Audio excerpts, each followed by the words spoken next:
It's a day for sun cream and having a cold drink close by. Some of us are smugly sitting in offices with air conditioning as temperatures reach 27 degrees Celsius. But others have to work in the outside, and that includes farmers. With us today is James Playfair-Hanny. You are a farmer here in the Scottish Borders. How are you coping with the extreme temperatures this week? Well, we have to cope with, there's no other way. Some of it's been enjoyable. I mean, don't need a foreign holiday. So that's a plus point. It's just a pity this weather does any harm.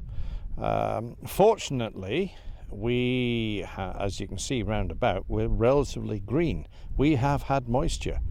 At least we have been able to, we are harvesting crops.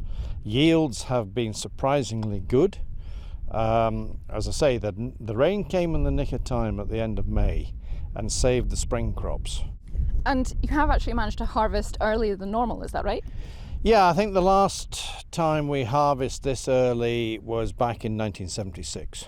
You know, so we've gone for extremes, and I think the last time we spoke, we'd had the driest spring in this locality since 1911. The previous winter had been the wettest winter since, I think it was 1916, same time as the Battle of the Somme. I think we've been here before, but from a farming point of view, we keep more animals, we're doing it with less people, and we're growing more crops. But the great thing is, these modern tractors all have air conditioning.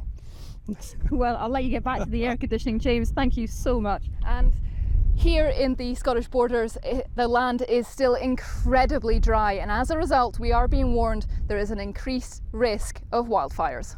So we've got a wildfire warning in place through to Monday the 18th. So it's really just looking for people to be vigilant. The main cause that we're seeing wildfires at the moment does involve human behaviour, and that may be accidental or it may be malicious. However, we just have to be vigilant to that. So even when you're going out, you might think it's good to have a barbecue or a bonfire, but really any sort of naked flame during these conditions can be devastating for the area. And it's not just Scotland experiencing the incredibly dry temperatures as well. United Utilities in Cumbria is saying that the reservoir levels are lower than expected and are asking customers to conserve water where they can.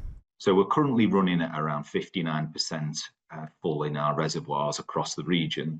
We would normally expect that to be above 70%, 75%. So we are much still lower than we would like. As we've heard, it has been a pretty positive year for farmers, and although the public are being asked to look after themselves and conserve water where they can, the good news is the heat is not set to continue for that much longer.